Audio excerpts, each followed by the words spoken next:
दोस्तों जी, आज की कहानी है वो एक्स मूवी का प्रीक्वल है, जिसमें हमने पर्ल नाम के एक बहुत ही लस्टी और साइको कैरेक्टर को देखा था। आज के एक्सप्लेनेशन में हम जानेंगे कि वो ऐसी कैसे बनी। तो अगर आप इस प्रीक्वल को अच्छे से समझना चाहते हैं तो मेरा एक्स मूवी का एक्सप्लेनेशन जरूर देखें, जिसका लिंक मैंने डिस्क्रिप्शन और पिन कमेंट में दे रखा है। तो दोस्तों, कहानी की शुरुआत होती है 1918 में, जहाँ पर्ल अपने माता पिता के साथ रहती है। क्योंकि उसका पति युद्ध में गया हुआ है, वो अपने पिता की देखभाल करती है, जो कि पूरी तरह से पैरालाइज हैं। पर्ल और उसके परिवार की कहानी काफी दिलचस्प और कठिन है। वे एक जर्मन इमिग्रेंट है जो टेक्सास काउंटी में एक फार्म चलाते हैं। इस समय देश के हालात ऐसे हैं कि फार्म में काम करने वाले आदमियों की भारी कमी है, क्योंकि ज्यादातर मर्द युद्ध में चले गए थे। पर्ल के पिता पैरालाइज थे, इसलिए फार्म की सारी जिम्मेदारी पर्ल और उसकी माँ पर थी। लेकिन पर्ल को फार्म पर काम करना बिल्कुल ही पसंद नहीं था। दरअसल वह एक डांसर बनना चाहती थी। दोस्तों, पर्ल की माँ उसको लेकर बहुत सख्त है, जिससे पर्ल को फार्म का सारा काम करना पड़ता है। इसलिए वो कई बार अपने अंदर जमा हुए गुस्से को फार्म के एनिमल्स पर निकालती है। एक दिन वो अपनी माँ के पुराने कपड़े पहनकर खुद को देख रही थी। उसकी माँ ने उसे देख लिया और डांटने लगी, और उसने उसे कहा कि जाके बार्न में जानवरों का ख्याल रखे। इस बात से गुस्सा होकर पर्ल बार्न में जाती है। वहाँ एक बतख को मारकर तालाब में पल रहे मगरमच्छ को खिला देती है। पर्ल का पति हार्वर्ड एक सिपाही है और विश्व युद्ध में यूरोपियन फौज की तरफ से लड़ रहा है। वह यूरोप से पर्ल को खत लिखता है, जिसमें वो अपनी चाहत और युद्ध के भयावह तस्वीर के बारे में बताता है। हम देखते हैं कि पर्ल आज बहुत खुश है, क्योंकि उसने अखबार में पढ़ा है कि जर्मन हार रहे हैं। इसका मतलब है कि युद्ध जल्दी से खत्म हो जाएगा और वो अपने पति से मिल सकेगी। लेकिन उसकी माँ रूथ इस बात से बहुत ही दुखी है, क्योंकि वो एक जर्मन मूल की है। वह जर्मन सिपाहियों के मरने पर खुश नहीं है। साथ ही पर्ल के खुश होने की एक दूसरी वजह भी है। आज उसे शहर जाने की इजाजत मिली है। दरअसल उसे अपने पिता की दवाइयाँ खरीदने शहर जाना है। लेकिन असली खुशी की वजह कुछ और है, क्योंकि वह शहर में फिल्म देख सकेगी, जिसमें वह ढेरों डांसर्स को एक साथ नाचते हुए देखेगी। शहर में फिल्म थिएटर के बाहर उसकी मुलाकात एक नौजवान से होती है, जो कि एक प्रोजेक्शनिस्ट था। उसने पर्ल के हाथों में डांसर वाली मैगजीन देखी और उससे बातें करने लगा। जब उसे पता चला कि पर्ल भी एक डांसर बनना चाहती है, तो उसने फिल्म रील का एक फ्रेम काट कर उसे उपहार में दे दिया, और उसने उसे कहा कि वह कभी भी फिल्म देखने आ सकती है। घर लौटते वक्त पर्ल बहुत ही खुश थी, लेकिन डिनर के वक्त उसकी माँ ने उससे पैसों का हिसाब किताब मांगा। पर्ल ने सिनेमा देखने के लिए पैसे खर्च किए थे, लेकिन अपनी माँ की डर से उसने कह दिया कि उसने कैंडी खरीदी थी। इस बात पर उसकी माँ ने उसके खाने की प्लेट छीन ली और एक लंबा चौड़ा लेक्चर दिया। पर्ल अपनी इस बेकार जिंदगी से नफरत करने लगी थी। एक दिन जब पर्ल फार्म पर काम कर रही थी, तभी उसकी सिस्टर इन लॉ से मिलने आई। पर्ल के पति का परिवार बहुत ही अमीर था और पर्ल को उम्मीद थी कि शादी के बाद उसका पति हार्वर्ड उसे शहर ले जाएगा, लेकिन हार्वर्ड ने उसे फार्म पर ही छोड़ दिया और खुद युद्ध में चला गया। हार्वर्ड की बहन मिस्टी के पास वो सब कुछ है जो पर्ल चाहती है। मिस्टी ने फिल्म स्टार जैसे कपड़े पहने थे। पर्ल की सास ने उसकी माँ को उपहार के रूप में हैम दिया, जिसे उसकी माँ ने लेने से मना कर दिया। उसकी माँ की कहना था कि उसे किसी चैरिटी की जरूरत नहीं है। तभी मिस्टी ने पर्ल को एक अच्छी खबर दी कि आने वाले एतवार को चर्च में डांस का ऑडिशन रखा है। वे एक डांस ग्रुप बना रहे हैं, जो कि क्रिसमस से पहले 7 अलग अलग शहरों में शो करेगा।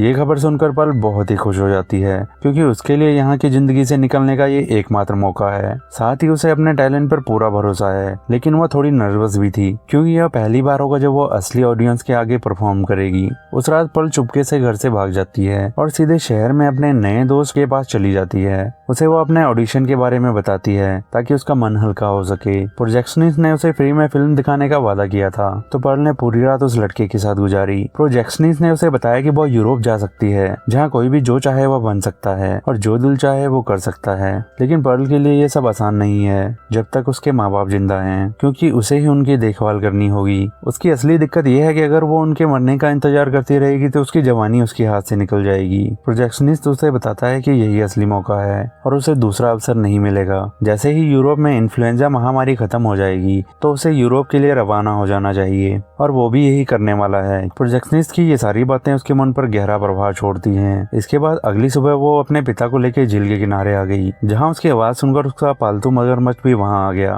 पर्ल धीरे धीरे व्हीलचेयर को झील के किनारे लेकर जाने लगी। साथ ही वो अपने पिता से कह रही थी कि वो उन्हें बहुत प्यार करती है और उन्हें इस तरह से छोड़ना उसे अच्छा नहीं लग रहा, लेकिन उसके पास और कोई रास्ता नहीं बचा है। वह कहती है कि इसमें हार्वर्ड की भी गलती है, क्योंकि वह खुद युद्ध में चला गया और उसे यहाँ पर छोड़ गया। लेकिन इससे पहले कि वो अपने पिता को उस झील में धकेलती, उसकी माँ वहाँ आ जाती है। हालांकि उसकी माँ को उसके इरादों के बारे में पता नहीं था, लेकिन उसे पर्ल का ये अजीब बिहेवियर पसंद नहीं आया। अपने इरादे में नाकाम होने पर पर्ल बहुत ही गुस्से में थी। उसने मगरमच्छ के अंडे चुरा कर फोड़ दिए और बार्न के जानवरों को धमकाने लगी कि वे उसकी तरफ ना देखें और अपनी आंखें नीचे रखें। अगले सीन में हम देखते हैं कि रूथ को पर्ल के कमरे में एक डांसर्स की मैगजीन मिलती है। डिनर के दौरान उसकी माँ उसे बहुत डांटती है, लेकिन पर्ल साफ साफ अपनी माँ को कह देती है कि कल शहर में डांस का ऑडिशन है और वह वहाँ जाना चाहती है। वह अपनी माँ को कहती है कि वह उसकी हर बात मान लेगी, लेकिन बस कल उसे ऑडिशन के लिए जाने दे, क्योंकि वह एक बार खुद को आजमाना चाहती है। वह कहती है कि अगर वो सेलेक्ट नहीं हुई तो पूरी जिंदगी उसके साथ फार्म पर काम करने के लिए तैयार है।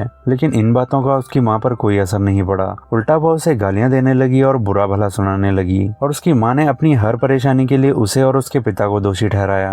वह कहती है कि अगर वो जाना चाहती है तो जा सकती है, लेकिन इससे पहले अपने पिता को मार डाले, क्योंकि वह अकेली ये सब नहीं कर सकती। इसके बाद धीरे धीरे बात और बढ़ने लगी और रूथ ने पर्ल को थप्पड़ मारने की कोशिश की, लेकिन पर्ल ने उसे धक्का दे दिया जहाँ पीछे चिमनी थी, और उसकी आग से रूथ के कपड़े जलने लगे। पर्ल ने ये सब जानबूझकर नहीं किया था, वो उसे बचाना चाहती थी। उसने अपनी माँ को बचाने के लिए बगल में उबलते हुए पानी के बर्तन को उठाकर उस पर पानी डाल दिया।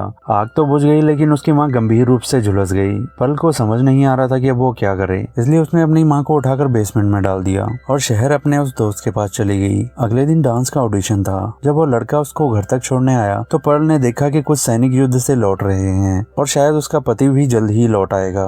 पर्ल जब उस प्रोजेक्शनिस्ट के साथ अपने घर लौटी तो पहले उसने अपने पिता को थोड़ा ठीक किया, क्योंकि वे कल रात से उस कुर्सी पर बैठे थे। वो अपने नए बॉयफ्रेंड को अपने कमरे में ले गई, क्योंकि नीचे बेसमेंट में उसने अपनी माँ को बंद कर रखा था। जब बेसमेंट से आवाजें आने लगी तो वह लड़का नीचे चला गया। उसने देखा कि डिनर टेबल पर 3 प्लेटें हैं और खाना आधा खाया हुआ है। साथ ही उसकी माँ भी कहीं दिखाई नहीं दे रही है। जब पर्ल ने उसे देखा तो उसे शक होने लगा कि कहीं उसे पता न लग जाए, इसलिए वो उसे बाहर फार्म पर ले गई। पर्ल ने उसे बताया कि बेसमेंट से आवाजें इसलिए आ रही थी क्योंकि वहाँ उसने अपना कुत्ता बंद कर रखा था, लेकिन बाकी जानवरों के बारे में बातें करते हुए उसके मुंह से गलती से निकल गया कि उसके पास कोई कुत्ता नहीं है। इस बात से वो प्रोजेक्शनिस्ट थोड़ा घबराने लगा, लेकिन उसने कोशिश की कि पर्ल को उसकी घबराहट का पता न चले। यहाँ हमें पता लगता है कि पर्ल को इस बात का एहसास हो चुका था। जब वो प्रोजेक्शनिस्ट वहाँ से जाने लगा तो पर्ल ने उस पर हमला कर दिया और उसे मार डाला।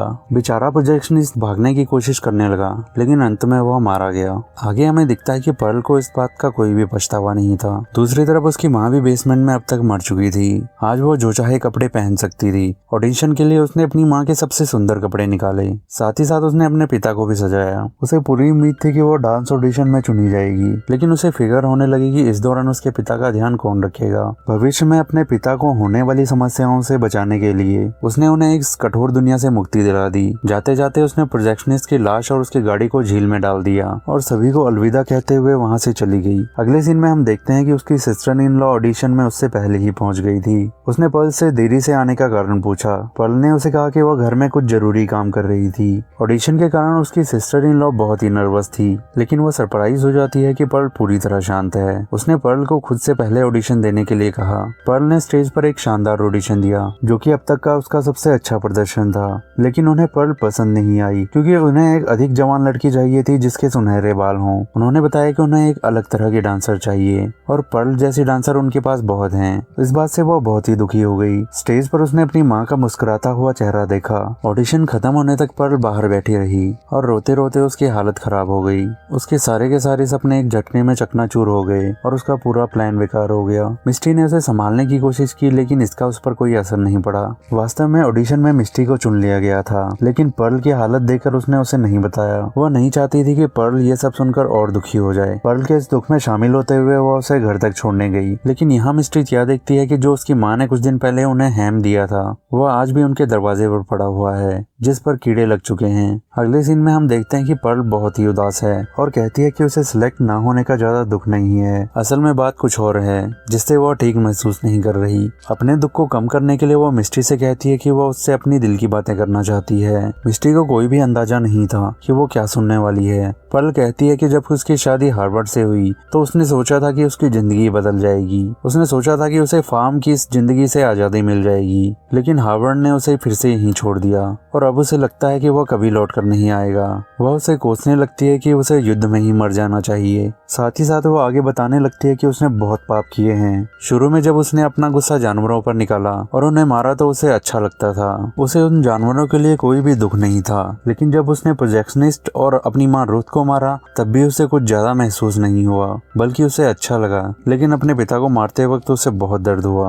वो कहती है कि इसमें उनकी कोई गलती नहीं थी। ये सुनकर मिस्टी के पैरों के नीचे से जैसे जमीन खिसक गई हो। उसने प्रोजेक्शनिस्ट की तरह ही अपने चेहरे पर डर ना दिखाने की कोशिश की और बहाना बनाने लगी कि अब उसे घर जाना चाहिए। जैसे ही मिस्ट्री जाने लगती है तो पीछे से पर्ल की आवाज आती है कि उसे पता है कि ऑडिशन में किसे चुना गया है। वह उससे जवान है और उसके सुनहरे बाल हैं, जैसे कि जजेस ने बताया था कि उन्हें डांस ग्रुप में कैसी लड़की चाहिए। मिस्ट्री ने भागने की कोशिश की लेकिन पर्ल से बचना असंभव था। उसने पर्ल से गिड़गिड़ा कर कहा कि वो किसी को कुछ भी नहीं बताएगी, लेकिन पर्ल ने कुल्हाड़ी से मारकर उसकी जान ले ली। फिर उसने उसके टुकड़े टुकड़े कर झील में फेंक दिए। साथ ही साथ उसने फार्म के सभी जानवरों को मार डाला, क्योंकि उसके पीछे से उनकी देखभाल कौन करेगा। इसके बाद हम अगले सीन में देखते हैं कि वो अपने माँ बाप को लंच टेबल पर बिठाती है और उन्हें वो सड़ा हुआ मांस सर्व करती है जो उसकी सास ने उन्हें कुछ दिन पहले उपहार में दिया था। यहाँ में पता लगता है कि उसकी मेंटल स्थिति पूरी तरह बिगड़ चुकी है। वह एक साइको किलर बन चुकी थी। वह उसी घर में तब तक रही जब तक कि उसका पति हार्वर्ड युद्ध से न लौट आया। जब हार्वर्ड घर आया तो यहाँ का माहौल देखकर उसका दिमाग चकरा गया।